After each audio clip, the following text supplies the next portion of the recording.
யாரை நம்புகிறோம்? பொதுவாக சொல்கிறேன், சில நேரம் விசுவாசிகளை விட அவிசுவாசிகள் ரொம்ப தைரியமாக இருக்கிறாங்க, கான்ஃபிடண்ட்டாக இருக்கிறாங்க. செல்ஃப் கான்ஃபிடன்ஸ், தன்னம்பிக்கைலாம் அதிகமாக இருக்குது. எவ்வளோ தைரியம் இருக்குன்றது கிடையாது. அது ரெண்டாவது. முதலாவது வந்து தைரியம் யார் பேரில் இருக்குது, யாரை நம்புகிறோம். தைரியம் எதனால் இருக்குது? நமக்கும் அவங்களுக்கும் பெரிய வித்தியாசம் என்னன்னா, அவங்க வந்து மற்ற ஆட்களை நம்புகிறாங்க அல்லது மற்ற காரியங்களை நம்புகிறார்கள். நாம் வந்து தேவனை நம்புகிறோம். அதுதான் அடிப்படையாக வித்தியாசம். முதலாவது யாரை நம்புகிறீர்கள், ரெண்டாவது தான் எவ்வளோ நம்புகிறீர்கள். மனிதனுக்கு ஒரு டிஃபால்ட் மோடு பாவத்தில் எப்படி இருக்குன்னா, மற்ற மனுஷனை தான் நம்ப தோணும்.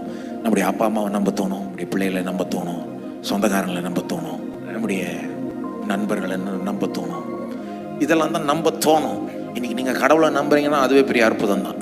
நீங்கள் கடவுளை நம்புறீங்கன்னா இது கடவுள் உங்களுக்குள்ளாக நடப்பித்திருக்கிற ஒரு அற்புதம்.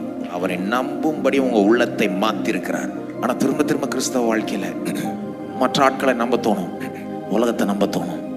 அவை தான் திரும்ப திரும்ப நம்ம செட் பண்ணணும் நம்பிக்கையை. இல்லை ஆண்டவரே உம்மதான் நம்புறேன், உம்மதான் ஆண்டவரே. சில நேரம் உலகத்தில் போய் ஏமாற்றம் அடைஞ்ச பிறகு தான் திரும்ப கடவுளை நம்புகிறோம். கான்ஃபிடன்ஸ் அவரிடத்துலேருந்து மட்டும்தான் வரணும்.